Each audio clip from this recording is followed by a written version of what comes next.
तर मित्रांनो, मला आपल्या जी काही आमची स्टोरी होती त्याबद्दलचा आज व्हिडिओ बनवता आला नाही. आज दिवसभर एक महत्त्वाचंच काम त्याच्या निमित्तानं मी निवडला. ते पावसामध्ये अडकलो आणि माझं पुढचं पण काम पटकन झालं नाही आणि यायला त्यामुळं वेळ झाला. आता ते काय होतं काय नाही आता तुम्हाला दाखवतोच मी. माझ्या आयुष्यात सर्वात महत्त्वाचं सर्वोच्च स्थान ज्या व्यक्तीला होतं ती व्यक्ती आता माझ्याजवळ नाही आणि त्या व्यक्तीचा म्हणजे माझ्या बायकोचा, माझ्या अनुचा उद्या 22 जुलैला वाढदिवस असतो. आता त्यामुळं मला बाकीचं बऱ्याच गोष्टी आम्ही 15 दिवस आधी आम्ही तयारी करायचो. ज्यावेळी आम्ही आपण असं करू तसं करू, काय घ्यायचं शॉपिंग वगैरे बऱ्याच गोष्टी व्हायच्या. पण आता माझी अनुज आता राहिली नाही आता. पण एक गोष्ट तर करू शकतो, ही सगळी दुनिया भ्रमात जगायला लागली. प्रत्येकाला वाटतं की आपलं आयुष्य म्हणजे हे असंच आपण अमरच राहणार आहे का काय, आणि तशाच भ्रमात सगळी लोक जगायला लागली. त्या निमित्तानं मी एक छोटासा बॅनर माझ्या अनुच्या स्मृतीला अभिवादन करण्यासाठी गेला. त्याचं सगळं आता तयारीसाठी मला छापण्यासाठी सगळं तिकडं वेळ गेला, यायला पावसामुळे वेळ झाला यायला. आणि आता सगळं ते बॅनर हे सगळं चिटकवून घ्यायचं आहे मला. आता तुम्हाला दाखवतो सगळी प्रोसेस. बघ, दुष्काळात 13वा महिना आमच्या लक्षात आलं नाही. बाइंडिंग तारा संपलत होती, दुकानं पण बंद झाली. बाहेर आता पत्र्यावर चढून आता बघायला लागले कुठं काय तारा होतं का. अवघड झालं.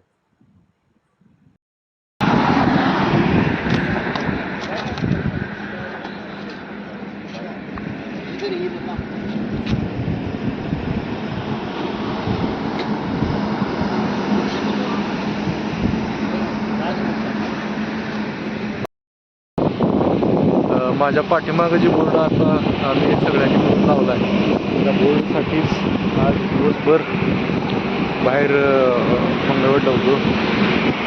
बोर्ड काय आहे, थोडं त्यांची कामं आणि त्यात बाहेरच गेला ऑपरेटर, त्याला पावसामुळे येता झालं नाही, वेळ त्यात निघून सगळा गेला.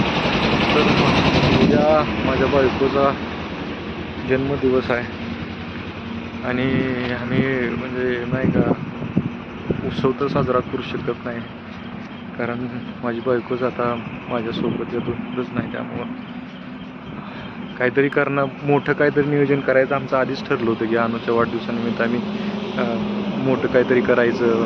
हॉटेल ग्रामपंचायततर्फे असं ठरलं होतं आमचं. दुर्दैव आमचं की माझ्या अनुच यातून येत नाही राहिली. बघूया जेवढं होता येईल. अनुच्या ज्या गोष्टीत अनुला आनंद मिळत होता, मला अनु म्हणायची की गोरगरीब म्हणण्यापेक्षा जास्त करून वयस्कर म्हाताऱ्या लोकांना तिला मदत करायला आवडायचं.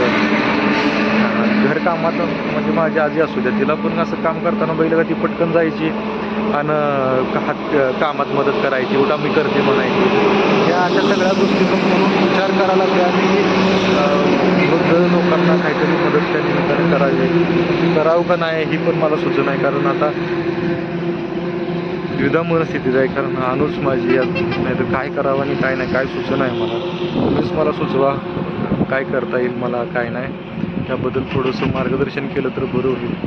आणि त्यामुळंच आज मला व्हिडिओ बनवता आला नाही. दिवस तिकडंच गेला माझा. तर मला सांगा मला आणि मी काय करू म्हणून कमेंटमध्ये सांगितलं तर बरंच होईल. तर आता कमेंटचा बघून प्रॉब्लेम असा झाला की निगेटिव्ह लोक जास्त होते.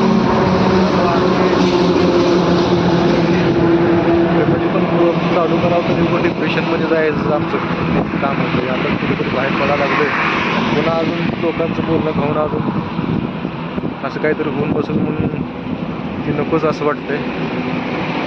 ठीक आहे, बघू उद्या तुम्हाला पुन्हा एकदा आपण व्हिडिओ बनवू.